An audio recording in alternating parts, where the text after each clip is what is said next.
తమిళనాడు కర్ణాటక రాష్ట్రాల మధ్య మరోసారి కావేరీ జల వివాదం మొదలైంది.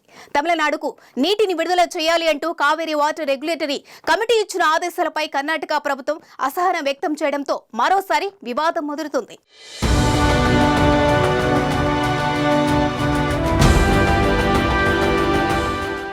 కర్ణాటక తమిళనాడు రాష్ట్రాల మధ్య కావేరీ జలాల వివాదం ఎలా మొదలైంది?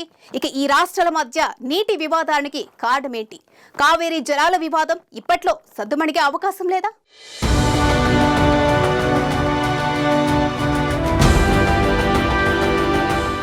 తమిళనాడు కర్ణాటకల మధ్య కావేరీ వివాదం మరింత ముదురుతోంది. 3000 క్యూసెక్కుల నీటిని తమిళనాడుకు విడుదల చేయాలంటూ కావేరీ వాటర్ రెగ్యులేటరీ కమిటీ ఇచ్చిన ఆదేశాలపై అసహనం వ్యక్తం చేస్తోంది కర్ణాటక. ఈ ఆదేశాలను సవాల్ చేస్తూ సుప్రీంకోర్టులో పిటిషన్ వేయనుంది. ఇదే విషయాన్ని కర్ణాటక ముఖ్యమంత్రి సిద్ధరామయ్య వెల్లడించారు. ఈ నెల 26న ఢిల్లీలో జరిగిన కావేరీ వాటర్ రెగ్యులేటరీ కమిటీ భేటీలో కర్ణాటక ప్రభుత్వం 3000 క్యూసెక్కుల నీటిని తమిళనాడుకి విడుదల చేయాలని నిర్ణయించారు. సెప్టెంబర్ 28 నుంచి అక్టోబర్ 15 వరకు నీటిని విడుదల చేయాలని కర్ణాటక ప్రభుత్వాన్ని ఆదేశించింది. అయితే కావేరీ వాటర్ రెగ్యులేటరీ ఈ కమిటీ ఇచ్చిన ఆదేశాలపై కొంతమంది లాయర్స్తో మాట్లాడానని, సుప్రీంకోర్టులో పిటిషన్ వేయమని సలహా ఇచ్చారని సిద్ధరామయ్య స్పష్టం చేశారు.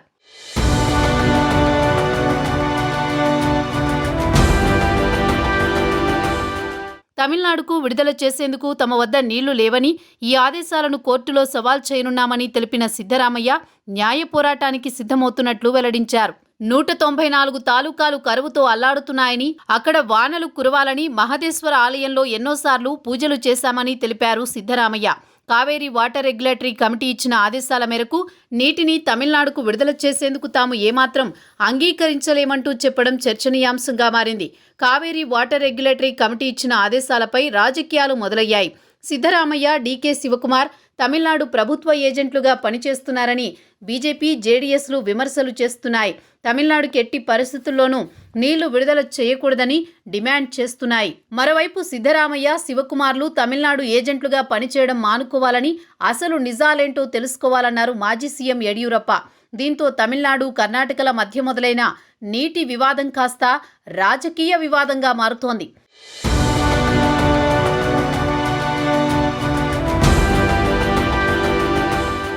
తమిళనాడు, కర్ణాటకల మధ్య చాలా ఏళ్లుగా కావేరీ నదీ జలాల వివాదం కొనసాగుతోంది.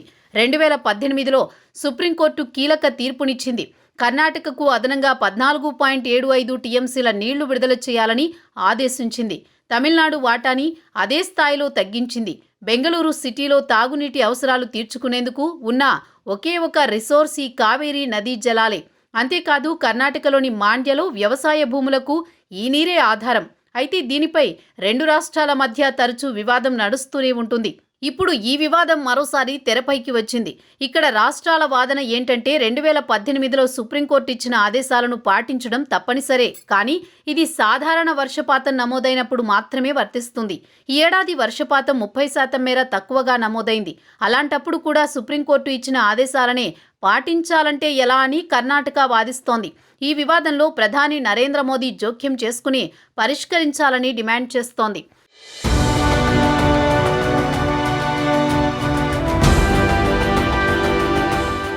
తమిళనాడు, కర్ణాటక రాష్ట్రాల మధ్య సుమారు 130 ఏళ్లుగా కావేరీ నదీ జలాల పంపిణీకి సంబంధించిన వివాదం నడుస్తోంది. అంటే ఈ వివాదం భారత్కు స్వాతంత్ర్యం రాకముందే మొదలైంది. మైసూర్, మద్రాస్ ప్రావిన్సుల మధ్య 1892లో ఈ వివాదం ప్రారంభమైంది. కావేరీ నదీ జన్మస్థలం కొడుగు జిల్లా తలకావేరి. దీని పరివాహక ప్రాంతం కర్ణాటక, తమిళనాడుతో పాటు కేరళ, పుదుచ్చేరి. అయితే ప్రధానంగా కర్ణాటక, తమిళనాడు మధ్య వివాదం నెలకొంది. కావేరీ నదీ జలాలకు సంబంధించి మద్రాస్, మైసూర్ మధ్య 1892లో తొలిసారిగా ఒప్పందం జరిగింది. మైసూర్ డ్రైనేజీ ప్రాజెక్టులను పునరుద్ధరించాలని కోరుతుండగా మద్రాస్ ప్రావిన్స్ అంగీకరించలేదు. దీని ఫలితంగా 1890-92 మధ్య మద్రాస్ ప్రయోజనాలకు భంగం కలగకుండా మైసూర్ కావేరీ నదిపై ప్రాజెక్టులను చేపట్టేందుకు రెండు ప్రావిన్సుల మధ్య ఒప్పందం కుదిరింది.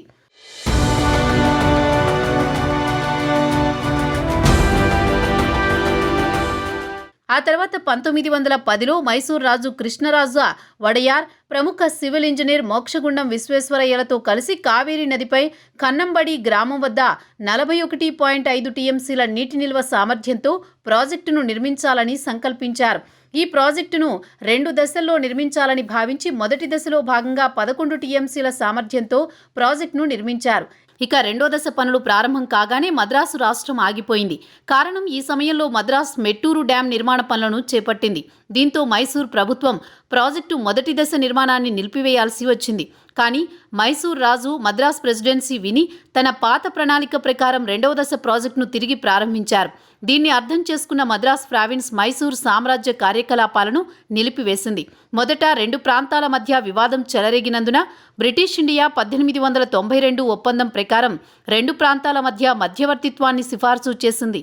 ఇరు ప్రాంతాల మధ్య వివాదానికి ముగింపు పలికేందుకు హెచ్డి గ్రిఫిన్ను మధ్యవర్తిగా, ఎం నెదర్సోల్ను మధ్యవర్తిగా నియమించారు. 1914లో మైసూర్ను అనుకూలంగా తీర్పు ఇచ్చాడు. దీంతో మైసూరు డ్యాం నిర్మాణానికి అనుమతి లభించింది. కానీ మద్రాస్ ఈ నిర్ణయాన్ని వ్యతిరేకించింది. మరోసారి వివాదం తలెత్తింది. 1924లో సుమారు 50 ఏళ్ల పాటు అమలులో ఉన్న 2 ప్రాంతాల మధ్య ఒప్పందం కుదిరింది. ఈ ఒప్పందం స్వాతంత్ర్యం తర్వాత అంటే 1970 నాటికి ముగుస్తుందని భావించారు.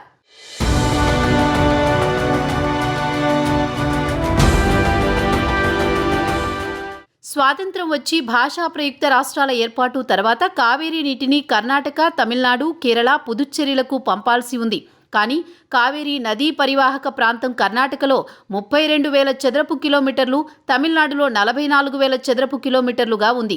1970లలో కర్ణాటక ప్రభుత్వం కొడగు జిల్లాలో హారంగి ఆనకట్ట నిర్మాణాన్ని ప్రారంభించింది.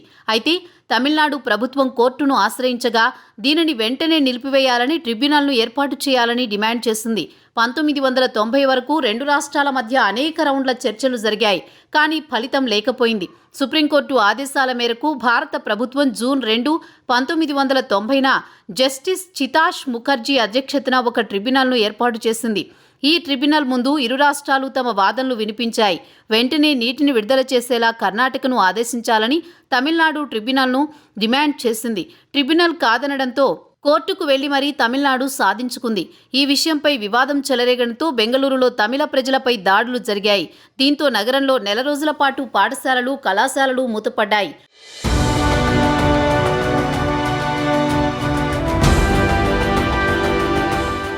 2002లో కర్ణాటక, తమిళనాడు రాష్ట్రాల్లో తీవ్ర కరువు ఏర్పడింది.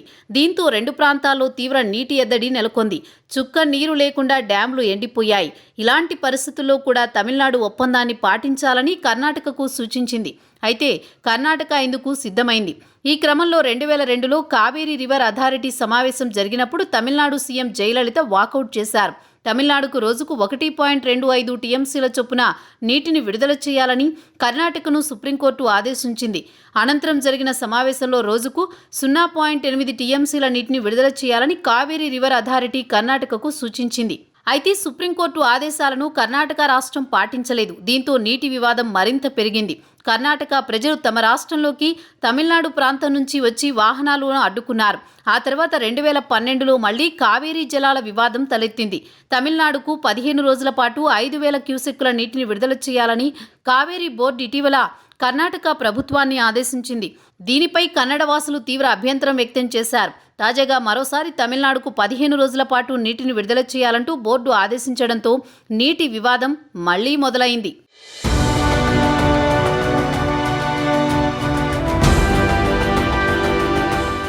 తమిళనాడు, కర్ణాటక రాష్ట్రాల మధ్య సుమారు 130 ఏళ్లుగా కావేరీ నదీ జలాల పంపిణీకి సంబంధించిన వివాదం నడుస్తుంది. తాజాగా 3,000 క్యూసెక్కుల నీటిని తమిళనాడుకి విడుదల చేయాలి అంటూ కావేరీ వాటర్ రెగ్యులేటరీ కమిటీ ఇచ్చిన ఆదేశాలపై సుప్రీంకోర్టుకు ఆశ్రయించేందుకు సిద్ధమైంది కర్ణాటక ప్రభుత్వం.